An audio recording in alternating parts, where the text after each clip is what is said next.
the sculptured nail. So let's talk about that. I'm going to give you two ways in which I would encourage that to happen in the exam site. The first one, I would bring, if I were that candidate, I wouldn't bring just a small damping dish. I would bring probably a small custard cup. Most of us have those in our kitchen cabinet, and something that's a little larger than a damping dish. I would take a black file and I would rough up that sculptured nail and remove that oil that I just placed on earlier to make it smooth and finished. And then I would rough it up, and then I would put that finger down into the acetone. Occasionally, I would lift that up and I would push that dissolved product, away from the cuticle down toward the free edge. I would then probably hit that nail again with a file, and then I would immerse it again. And I would keep doing that until that product were removed. Once it were removed, and I might have to, at the very end, go ahead and file that, the remaining product off of that. Then I would go ahead and make sure that we're going to condition the nail and the surrounding skin because of the removal of that product. Okay, so we're looking to see in this exam that they don't take an orange wood stick or a metal pusher and try to pry that off. We're looking to see that they're not going to take the nippers and try to clip it off. We're looking to see that they're going to effectively remove a sculptured nail and condition the skin and the nail that would have been left behind on that mannequin. And okay, that's scenario number one. The other way that I would do that, the other way, I would file that nail to remove the oil and to remove that smooth finish off of there.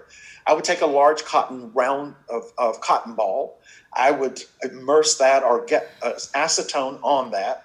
I would place it on that sculptured product, and I would wrap foil around that. I would then remove that. I would push that product away from the cuticle area down toward the free edge. I would take my file and buff that nail up, and then I would reapply that cotton ball and make sure, and then put the foil over it. I would keep rotating back and forth that until the product were almost removed. Pardon me. Making sure that I'm not trying to pry it, I'm not nipping it, I'm not trying to push an orange wood stick or a metal pusher underneath it and the nail plate to pry it off or to push it off in any way. And then at the end, I want them to buff that natural nail and condition the nail and the surrounding skin. Okay, so with that being done, give me just a second. Whoops, went too far. All candidates have indicated they've completed this section of the examination. Please do nothing until the next verbal instructions are given. Okay, and so what's going to happen is your examiner is going to come over and they're going to pick up that hand with their gloved hand, and they're going to assess the removal of the sculptured nail.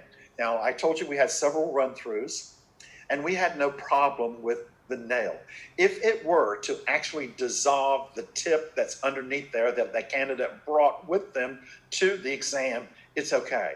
We're not looking for that. We're looking to see that candidate does not push, pull, tug, nip that product. We're looking to see that as at the end of their removal process, that they know to condition that nail as well as the surrounding skin with an oil, with a lotion, with a cream to make sure that it is conditioned.